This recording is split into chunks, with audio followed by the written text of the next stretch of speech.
Bonjour, c'est parti pour le corrigé du cours sur l'île des esclaves. Donc, on avait travaillé ensemble sur la scène d'exposition, la scène 1, qui mettait en avant deux personnages, celui d'Iphicrate et d'Arlequin.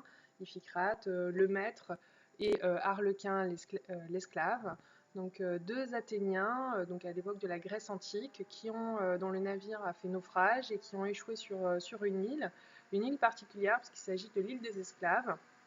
C'est une île qui porte ce nom parce que des esclaves se sont enfuis et réfugiés sur cette île et qu'ils y ont pris le pouvoir et qu'ils y vivent libres et qu'ils ont décidé comme règle que toute personne libre, tout ancien maître qui arriverait sur l'île serait traité comme un esclave et même à ce que dit Iphicrate risquerait la peine de mort. Et ce qui évidemment réjouit le personnage d'Arlequin, qui voit là une aubaine et enfin l'occasion de vivre libre, heureux et de prendre sa revanche en se moquant de son maître, alors que son maître, Iphicrate, évidemment, le vit très mal, puisqu'il a très peur pour lui. Et la scène 1 se termine sur Iphicrate qui menace, hop, on passe maintenant voilà, à la vidéo, on voit le personnage Iphicrate en train de menacer Arlequin. Alors évidemment, dans la pièce de Marivaux, Iphicrate brandit son épée, puisque seuls les nobles et les maîtres ont le droit d'être armés. Alors là, vous voyez aussi un mélange des genres, hein, puisque dans la Grèce antique, les gens n'étaient pas armés. Bon, c'est voilà, une sorte de licence théâtrale que se permet Marivaux de faire de transposer la Grèce antique à l'époque donc de son XVIIIe siècle. L'auteur du coup le metteur en scène pardon de l'extrait que j'ai choisi de vous faire étudier. Le metteur en scène a choisi, lui, de transposer dans le monde moderne, dans le monde contemporain, cette pièce, et on le voit par les vêtements des personnages, qui sont des vêtements qui correspondent à la mode de nos jours, et du coup, forcément, aux armes actuelles. Et donc, ce n'est pas une épée que brandit Iphicrate, mais un revolver. Et c'est alors que dans la scène 2, plusieurs nouveaux personnages apparaissent, et celui qui prend la parole, c'est ce personnage qui se nomme dans la pièce, pour ceux qui ont regardé la version écrite, Trivelin.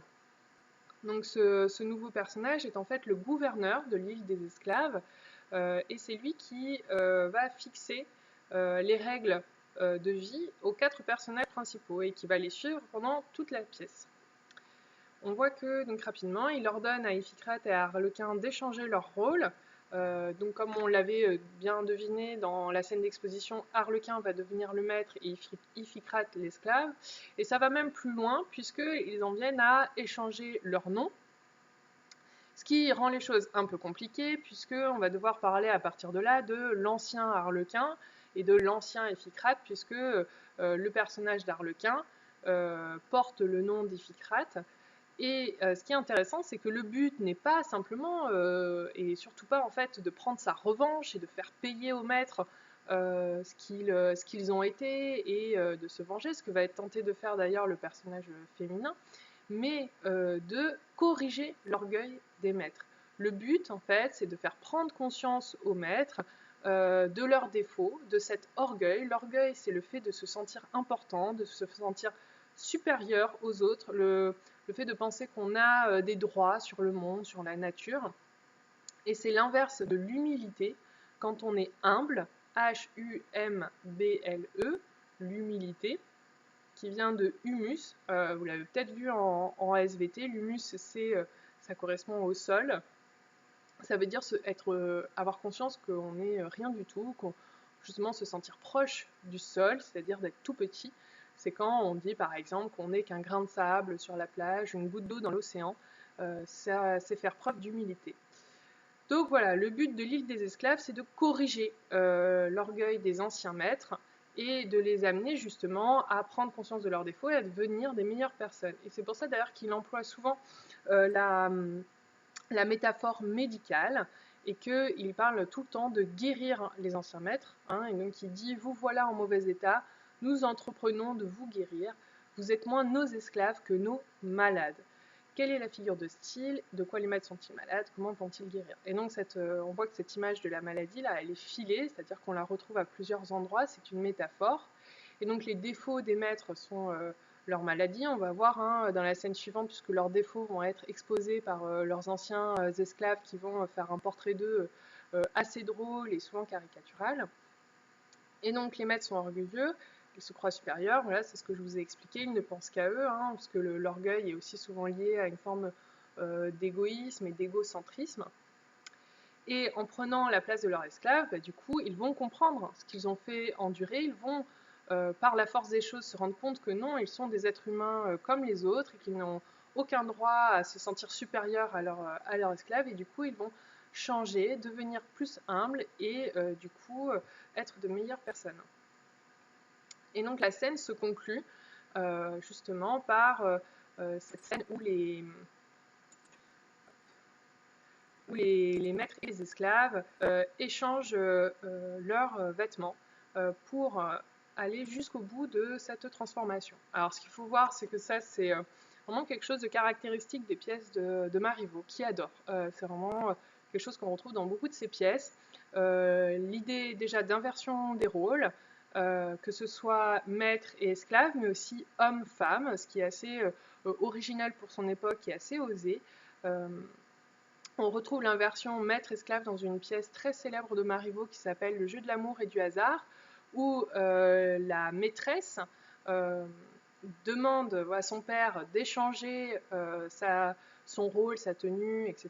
avec sa servante, qui elle va jouer le rôle de la maîtresse, parce que son père a prévu de la marier avec un homme, cet homme va venir et elle veut pouvoir l'observer justement, pouvoir se rendre compte de qui il est sans voilà, elle-même s'afficher. Et donc c'est assez rigolo parce qu'il se trouve que le jeune homme a eu lui-même la même idée et que lui-même est déguisé en serviteur et que c'est son serviteur qui a pris sa place. Et donc ça fait du coup des scènes assez drôles où les deux serviteurs font semblant de jouer les maîtres de façon très maladroite et où les maîtres déguisés en serviteurs justement, et elle est complètement dégoûtée parce qu'elle voit, elle voit celui qui est censé être son futur mari, mais qui est en réalité son serviteur, et elle est complètement dégoûtée. Donc ça, c'est pour Le jeu de l'amour et du hasard, que je vous conseille de lire pour ceux qui aiment bien lire, parce que ça existe encore,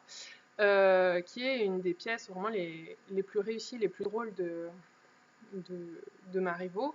Mais voilà, c'est quelque chose d'assez courant dans la plupart de ces pièces. En fait, à un moment ou à un autre, les personnages se déguisent pour justement, alors, soit révéler l'infidélité d'un amant, soit au contraire se rapprocher de quelqu'un qu'on aime mais qui déteste les femmes. Donc, la jeune fille se déguise en homme pour pouvoir devenir son amie et apprendre à mieux le connaître. Donc c'est quelque chose de récurrent. Alors maintenant, on passe à la suite, donc les scènes 3 et 5. Dans les scènes 3 et 4, on découvre un peu mieux les deux personnages féminins qui sont apparus mais qui sont restés assez discrets. Donc il s'agit d'Euphrosine, la maîtresse, et son esclave Cléanthis. On les voit ici. Donc elles ont échangé leurs vêtements. Cléanthis, l'ancienne servante, a pris le tailleur de sa maîtresse. Pour sa part, a pris les vêtements de Cléanthis.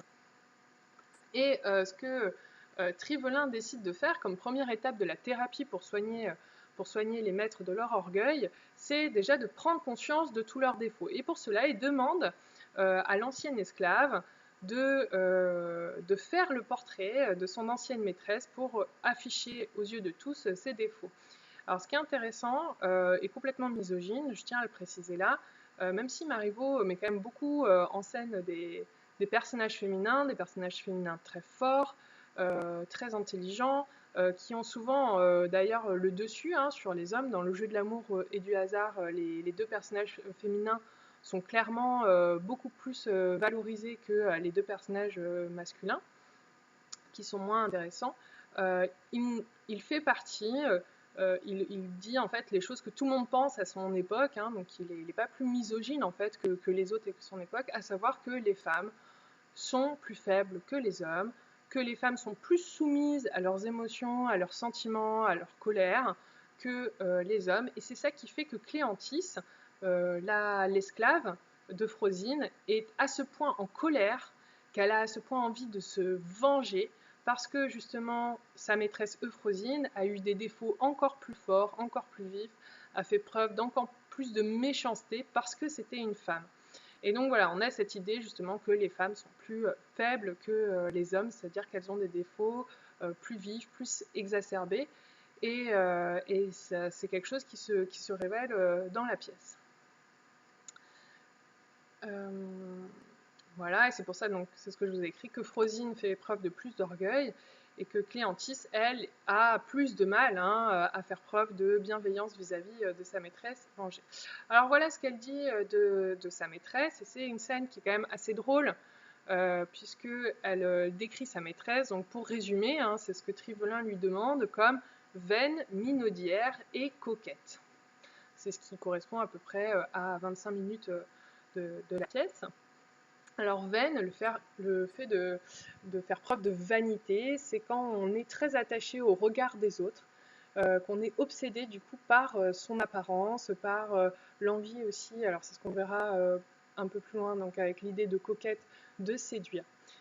Il faut dire que les nobles à cette époque, hommes comme femmes, n'ont pas d'activité, n'ont pas de travail, bon, ils gèrent leurs affaires, mais en fait ils s'ennuient énormément. Et tout ce qui compte, en fait, pour eux, c'est leur vie sociale. Qu'est-ce qu'ils font, en fait, qui vont être valorisés, mis en avant? C'est le fait de faire partie des gens les plus populaires, d'être amis avec les personnes les plus haut placées dans la hiérarchie aristocratique, d'être les plus proches des rois, etc. Et du coup, tout repose là-dessus, sur l'apparence, l'image que l'on renvoie de soi-même et du coup les gens qui nous entourent. Et donc elle fait vraiment partie de ça, puisque par exemple si elle se trouve belle, elle va se mettre en avant, sortir, rencontrer plein de gens. Si elle se trouve laide parce qu'elle a mal dormi, là c'est fini, elle ne veut voir personne. Donc tout repose uniquement sur son apparence. Elle l'accuse également d'être minaudière. Le fait de minauder, c'est de faire des mines, c'est-à-dire de faire semblant, donc faire une mine réjouie ou une mine triste, mais en fait de ne jamais être spontané, ne jamais être naturel, ne jamais révéler ce que l'on pense, voilà, puisqu'en fait on vit dans un monde de ce qu'on appelle de masques. C'est pour ça que Marivaux aime autant en fait déguiser les gens, puisqu'en fait le fait de se travestir, le fait par exemple pour une maîtresse de se déguiser en servante dans son théâtre, ça va être l'occasion pour elle d'être enfin naturelle et spontanée, puisque les nobles, justement, ne doivent jamais révéler ce qu'ils pensent vraiment, ne doivent jamais être naturels, puisque tout dépend du regard des autres. Et donc, on reste dans ce cercle un peu infernal d'une comédie permanente et d'une hypocrisie, évidemment, constante. Et enfin, elle est coquette, elle a gardé le meilleur pour la fin, c'est-à-dire qu'elle ne pense qu'à séduire, et pas simplement séduire au sens de être amie avec des personnes populaires, rencontrer le plus de gens, être appréciée du plus de personnes, mais aussi les hommes, et en particulier les hommes, séduire. Et donc là, il y a cette scène qui est mise en scène de façon assez explicite dans la pièce. J'espère que vous n'avez pas été trop choqués. Après, en même temps, vous ne devriez pas être surpris, vu qu'on reste dans du français, c'est toujours un peu les mêmes principes.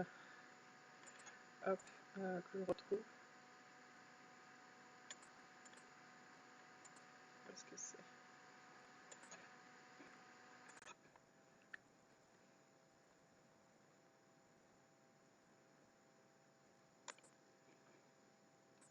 Alors évidemment, vous avez bien compris que c'est pas comme ça qu'on utilise un préservatif. Si vous avez bien suivi les cours de Monsieur Safrana, on évite de le mettre dans la bouche et de tirer dessus avec ses dents. Mais là, en fait, voilà, c'est une façon de révéler ce qui est sous-entendu dans le texte, à savoir que elle est effectivement l'équivalent de ce qu'on appelle un coureur de jupons. C'est qu'elle aime séduire les hommes et qu'elle est prête à tout pour les mettre dans son lit.